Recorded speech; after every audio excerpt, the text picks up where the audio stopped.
Assalamualaikum warahmatullahi wabarakatuh. Perkenalkan, nama saya Huris Abdi Kalateko dengan NIM 18620420006 dari Prodi Pendidikan Sejarah 2018. Pada pertemuan kali ini kita akan membahas konferensi meja bundar untuk memenuhi tugas sejarah Indonesia masa revolusi. Nah teman-teman, sebelum kita melangkah lebih jauh lagi untuk membahas konferensi meja bundar, alangkah baiknya kita perlu tahu bagaimana sih latar belakang dari konferensi meja bundar ini. Sesuai dengan isi perjanjian Roy-Jean bahwa Republik Indonesia akan diikut sertakan dalam konferensi meja bundar dan bentuk pemerintahan yang akan diakui oleh Belanda adalah pemerintahan yang berbentuk serikat. Akan tetapi, sebelum diadakan konferensi meja bundar, terlebih dahulu diadakan konferensi antar Indonesia, yaitu konferensi antar Republik Indonesia dengan BFO untuk membahas pembentukan pemerintahan peralihan sebelum terbentuknya negara Indonesia Serikat. Dalam konferensi meja bundar, konferensi ini juga dimaksudkan untuk menyambut konferensi meja bundar. Pada tanggal 19 sampai 22 Juli 1949 di Yogyakarta diadakan konferensi inter-Indonesia di Yogyakarta, dan pada tanggal 31 Juli sampai 2 Agustus 1949 di Jakarta diadakan konferensi inter-Indonesia kedua antara wakil-wakil Republik Indonesia dan pemimpin BFO. Nah, dalam konferensi itu hampir seluruhnya membicarakan mengenai pembentukan negara Republik Indonesia Serikat.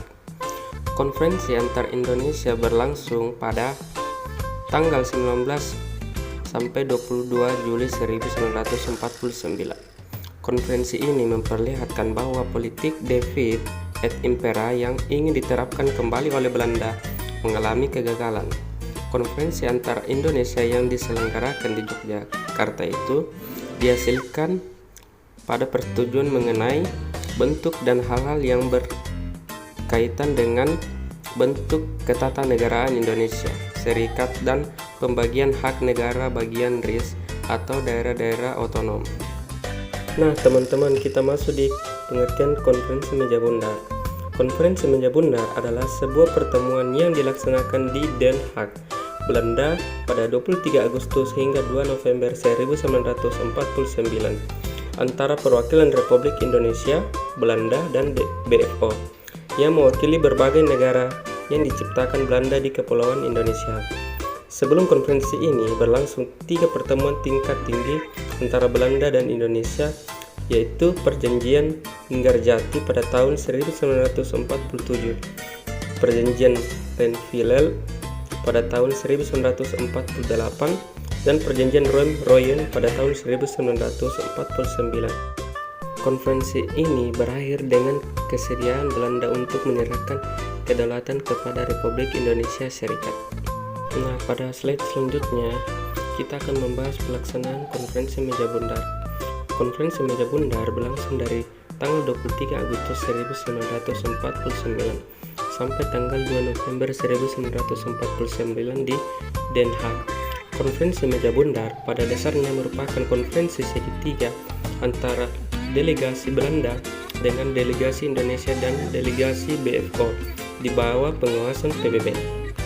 Konferensi meja bundar menghasilkan naskah-naskah persetujuan lengkap yang mengatur hubungan antara Republik Indonesia, BFO, dan Belanda, yang pada pokoknya terbagi atas 2 bagian, yaitu induk perjanjian dan anak perjanjian. Adapun hasil yang dicapai dalam konferensi meja bundar antara lain adalah yang pertama, pengakuan atau penyerahan kedaulatan yang lengkap dan tanpa syarat selambat-lambatnya pada tanggal 30 Desember 1949 oleh Belanda kepada negara Indonesia Serikat. Yang kedua itu, negara Indonesia Serikat dan Belanda bersama-sama membentuk suatu uni yang dikepalai oleh Raja Belanda untuk mengurus kepentingan bersama. Akan tetapi ada 2 hal yang kurang menguntungkan Indonesia dari hasil yang dicapai dalam KMB tersebut, yaitu masalah utang Indonesia dan masalah Irian Barat. Kedua masalah tersebut akhirnya dapat diselesaikan melalui keputusan-keputusan seperti Belanda tetap mempertahankan kedaulatan atas Irian Barat sampai ada perundingan lebih lanjut mengenai status wilayah itu. Dan Ries memikul tanggung jawab atas hutang Hindia Belanda sebesar 43 miliar gulden. Nah, hasil yang telah dicapai dalam KMB oleh kedua delegasi kemudian dibawa pulang ke negara masing-masing untuk mendapatkan pengesahan dari parlemen. Dalam sidang KNIP tanggal 15 Desember 1949 diterima dan sekaligus mendapat pengesahan. Hasil KMB merupakan dasar bagi pengakuan kedaulatan pada tanggal 27 Desember 1949. Nah, teman-teman, kita masuk di dampak hasil Konferensi Meja Bundar terhadap Indonesia. Konferensi Meja Bundar memberikan dampak yang cukup menggembirakan bagi bangsa Indonesia, karena sebagian besar hasil dari KMB berpihak pada bangsa Indonesia, sehingga dampak positif pun diperoleh Indonesia. Berikut merupakan dampak dari Konferensi Meja Bundar bagi Indonesia. Nah, yang pertama itu Belanda mengakui kemerdekaan Indonesia, dan yang kedua itu konflik dengan Belanda dapat diakhiri dan pembangunan segera dapat dimulai. Nah, yang ketiga itu Irian Barat belum bisa diserahkan kepada Republik Indonesia Serikat. Dan yang keempat itu bentuk negara serikat tidak dapat sesuai dengan cita-cita proklamasi kemerdekaan Indonesia. Nah, teman-teman, selain dampak positif yang diterima Indonesia, ada juga loh dampak negatif, yaitu belum diakuinya Irian Barat sebagai bagian dari Indonesia, sehingga Indonesia masih berusaha untuk memperoleh pengakuan bahwa Irian Barat merupakan bagian dari Negara Kesatuan Republik Indonesia. Nah, mungkin itu saja tadi pembahasan kita tentang Konferensi Meja Bundar. Mungkin itu saja dari saya. Saya mengucapkan terima kasih kepada teman-teman semua. Semoga kita bertemu di lain waktu lagi. Assalamualaikum warahmatullahi wabarakatuh.